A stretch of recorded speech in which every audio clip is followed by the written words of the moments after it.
Majority Leader Eric Cantor about what he's calling President Obama's power grab after changes he made using executive actions to the president's health care law and the promises he's made to use that pen, not the pen, the pen and the phone, I was trying to say, during the State of the Union speech to get things done that Congress will not move forward on. In a memo to House Republicans on regulations and executive power, Cantor, using very strong language, says President Obama's abuses constitute, quote, an imperial presidency. Let's bring in Rebecca Berg, political correspondent for the Washington Examiner. Thanks for joining us on Saturday. Thanks for having me, Ed. Good to see you. Good to see you. I want to play a clip from the 2000 campaign. Some people may have forgotten, but here's what candidate Obama promised. This is part of the whole theory of George Bush, that he can make laws as he's going along. I disagree with that. I taught the Constitution for 10 years. I believe in the Constitution, and I will obey the Constitution of the United States. We're not going to use signing statements as a way of doing an end run around Congress. Oh, boy, Rebecca. Maybe you forgot we had it on tape. Maybe he forgot. It does sound very familiar, and it should, because this is going to be the Republican attack for the next 8 months. They are going to use the president's words as their most potent weapon against him. And the president has laid out a calendar. The White House has a calendar for the next year, essentially, laying out executive actions. They're ready to go. And so for the next 8 months, we can expect Republicans to be hitting him hard on this. Now, they've been hitting him hard with rhetoric, but what kind of action are the Republicans doing now? Speaker John Boehner has said various Republican rank-and-file lawmakers are looking at what moves the Republican House might be able to do to stop some of these executive actions. Are they getting anywhere, or is this just talk? What you're going to see from the Republican House is a number of bills addressing this issue.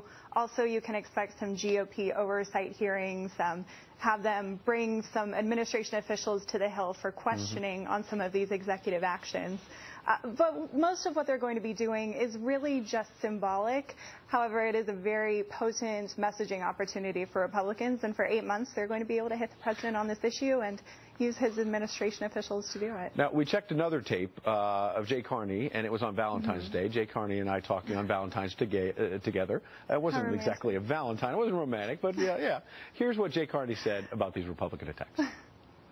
There is no question that this president has been judicious in his use of executive action, executive orders.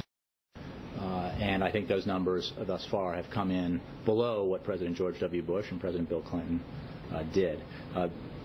The matter the president was discussing in his campaign in 2008 wasn't the number, it was the quality and the type of executive actions that he believed were not appropriate.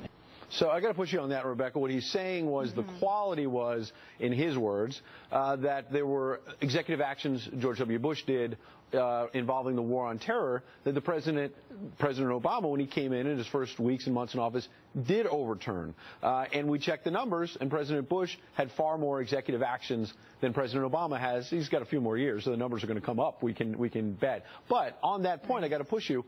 Republican presidents have used his power more than President Obama did. What do you say to that? They have, and that's absolutely the argument that the White House is going to continue making. But what they have to be careful of is overreach with these executive actions, and that was the criticism that candidate Obama was making of President Bush. So they have to walk a very fine line here, because on the one hand, this is the president fighting not only Republicans and Congress, but also fighting his image now as a lame duck president. So he wants to use these executive actions to do as much as he possibly can. But on the other hand, if he goes too far, if he overreaches, Republicans are going to criticize him. The public might criticize him for it.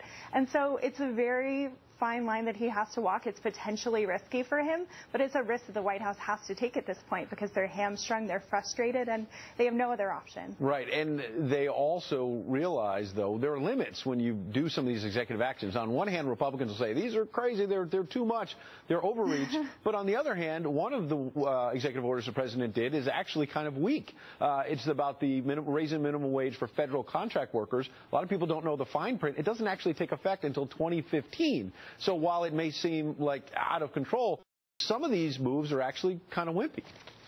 Some of them are, to use your word, kind of wimpy. You can't do a whole lot with most executive action. Limits, and yeah. some of the more extreme executive actions that could be taken. For example, stopping deportations of illegal immigrants, which is something a lot of progressives want the president to do because Congress won't be tackling immigration reform likely this year. Some of those would give him a pushback from the public and a pushback from Republicans. So, you know, the wimpy ones are the safer ones, but then he still looks like a lame duck president. So it doesn't really solve the problem. You make a great point. There are limits to some of these executive actions because they don't have the full force of law behind them. Rebecca Berg, some great insight. We appreciate you coming in. Hope you come back. Thank you, Ed. Me too. Good to see you. Have a good week.